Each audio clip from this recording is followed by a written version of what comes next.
Alright guys, so here's my 60-inch mower. I got crap everywhere. I just unloaded my truck and trailer for the weekend, and something bad happened to my 60-inch zero turn. Something really bad. I haven't used this in a couple days, but just listen. You should be able to hear it no problem.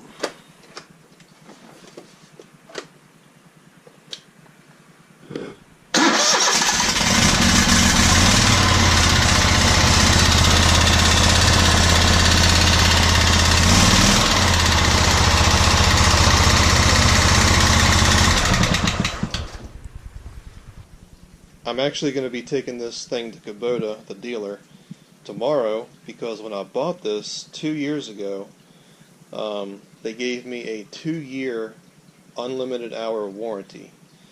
It just so happens, I actually have the receipt right here. The date that I bought it is 4/26/2016, and the date on my phone is 4/20. And this is 2018, so I have 6 days left, and I just kind of covered my information. But yeah, there's the receipt right here, Kubota Z725, paid in cash. So yeah, I'm gonna take this to Kubota in the morning. It's something to do with the valve train, rocker, bent push rod, possibly lifter, I don't know. It's something in the valve train is definitely going on. I do know that. Alright, so I got this thing back from the dealership, and I actually tried to record there, and then right afterwards I had a pretty big property I had to go to, and for some reason my GoPro didn't save it, or either I did something wrong, I'm not sure. I just got this thing, so it's brand new to me, so I just have to figure it out. But I actually got stuck. You can see the mud line of the tire.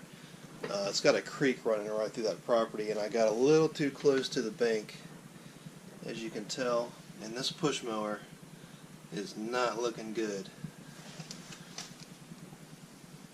So yeah, I gotta pressure wash both of these things. So I'm just gonna tell you basically what happened. I got some maintenance stuff I gotta do, just simple stuff, plugs and a fuel filter. I'm gonna go ahead and change on it, and I'm gonna go ahead and put the door up and just tell you what the dealer told me. Alright, so you can probably tell by the title of this video what they actually told me, and yeah, they told me that the engine knocking sound that I heard was normal. Well, it's dirtier than I thought it was. And you know, at first I thought they were going to try and screw me out of a warranty type situation and try to make me pay a bunch of money to get the engine fixed and whatever, but actually they didn't do anything to it. And normally I would call BS, but what had actually happened made sense once he told me what had happened. And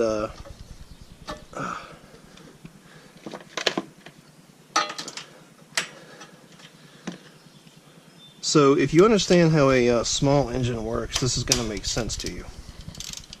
He told me that when a horizontal shaft engine sits for a long time, and this is a horizontal engine, meaning that the pistons fire like this. You know, in a regular vehicle the pistons go up and down, but the pistons in this go like this, side to side. This motor actually has hydraulic lifters, and for a while they were using GM lifters, and then Kohler started making their own and whatever. So when a zero turn sits for a while, you know, anything hydraulic obviously needs some type of pressure to run, and when an engine like this sits for a while, it loses pressure in the lifter, and that's basically what had happened. All the oil had drained out of the lifter, and it just depressurized itself, and whenever I first started it up again, it just started knocking. So what they did is they just let it run, And because I dropped it off on a Saturday, they have a very minimal, what in the hell? Oh no, are you serious? The freaking spark plug tip is inside the boot. That isn't good. I'll deal with that later. Great.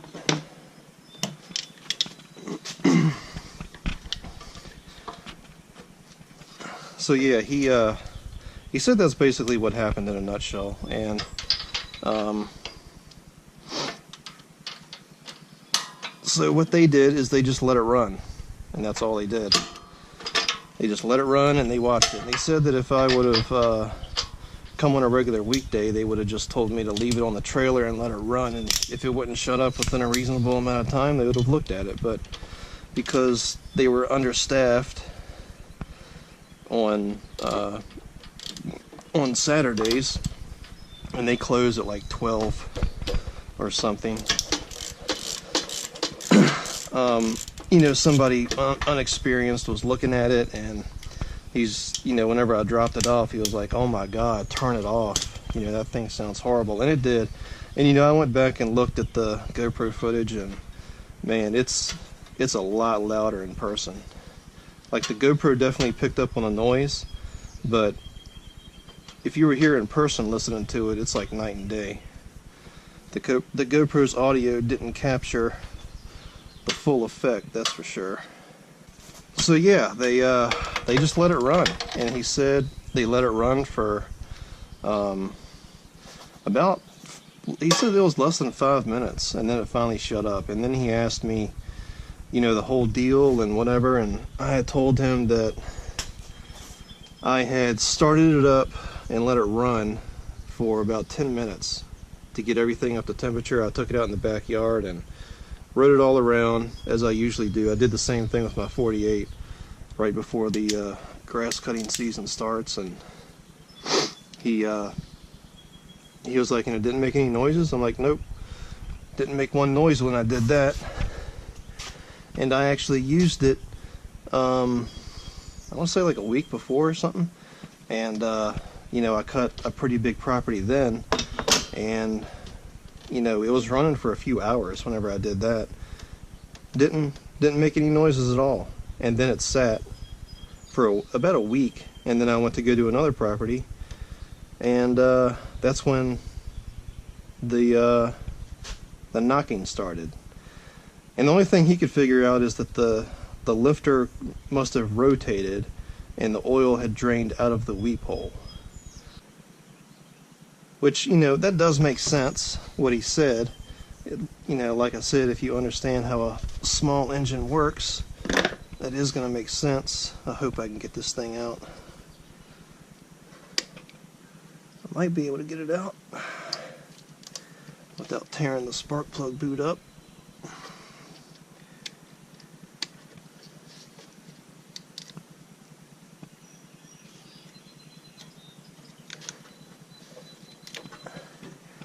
Success. Got it out.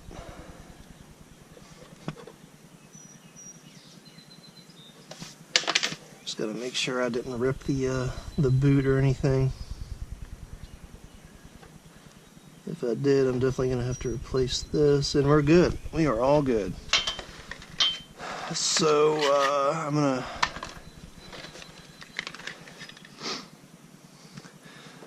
before I put these new plugs in, I gotta check the gap, make sure they're gapped right. But anyway, yeah, that's what they said. And you know, they didn't do anything. And he actually said that he ripped up my bill because the warranty didn't cover something like this. And he said that if I would have dropped it off on a weekday, and they would have told me just to leave it on the trailer and let it run, you know, if somebody was more experienced. So he said that he put my bill in a shredder, and you know, I went about my way. So yeah, I didn't even get charged anything. So just a good tip to know. Man, got all kinds of grass up in here. So yeah, I'm not a big fan of what happened, but In the 2 years of owning this mower, that's the first time that anything like this has happened. And I haven't looked up the engine on my 48. My 48 that's in front of this one is actually a Briggs & Stratton engine, which, I mean, that motor has never given me any problems, which this one hasn't either until recently, in the 2 years that I've owned both of them. So, now you know what? I did not put any anti-seize on these plugs. This stuff is nasty, but it works. Anytime you have, that's probably overkill right there, but I need like a paper towel or something.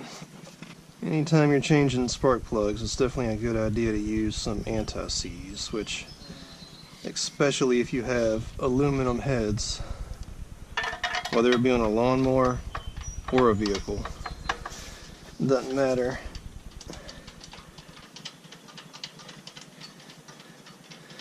There is the biggest hornet flying around my head right now. If that thing comes near me, it's war. That thing better stay over there. I'm gonna be swinging this ratchet, I know that.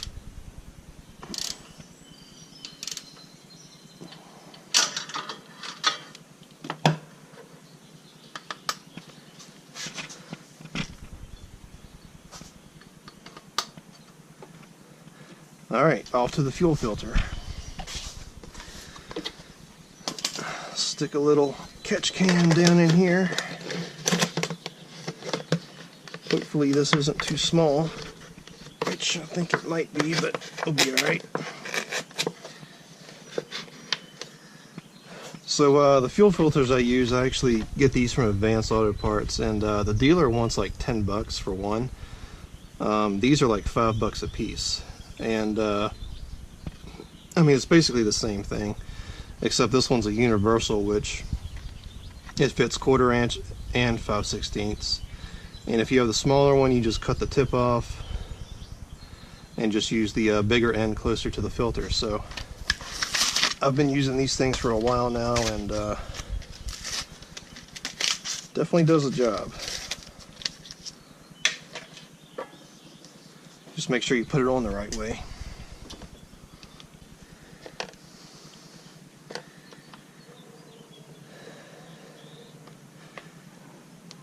Wedge that on the oil cooler and get the other side off.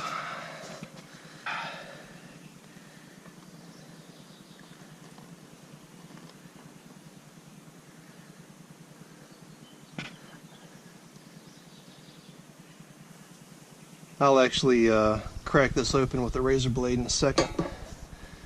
But yeah, this is that's only 1 year right there. You can see how yellow it is compared to this one. So these things have like a little flow arrow. Just make sure it's pointing towards the carburetor, which way you want it to flow.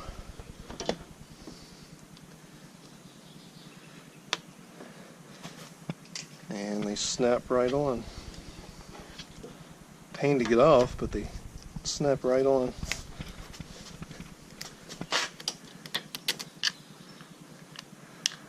Alright, see if I can get this filter out without too much damage.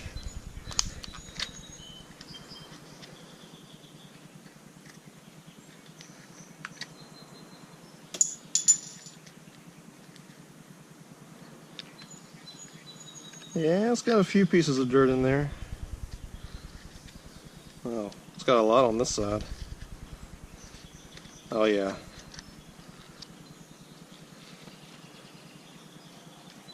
That's a pretty good amount. Man, what did I leave the gas cap open or something?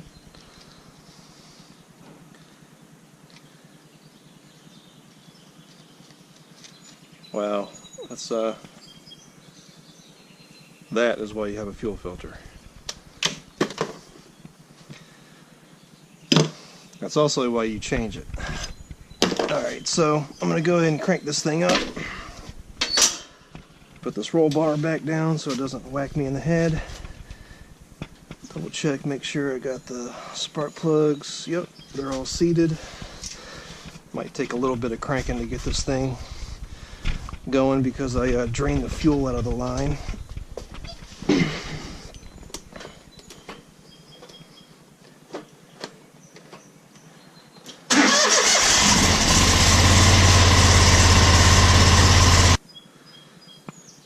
Alright, good as new. Actually starts up a little easier. Amazing what new plugs will do. So yeah guys, that's gonna about do it for this video. I hate these pens. I really hate these pens. Alright, so yeah, that's gonna be about it for this video. Stay tuned for more. Thanks for watching, and I will see you guys on the next one.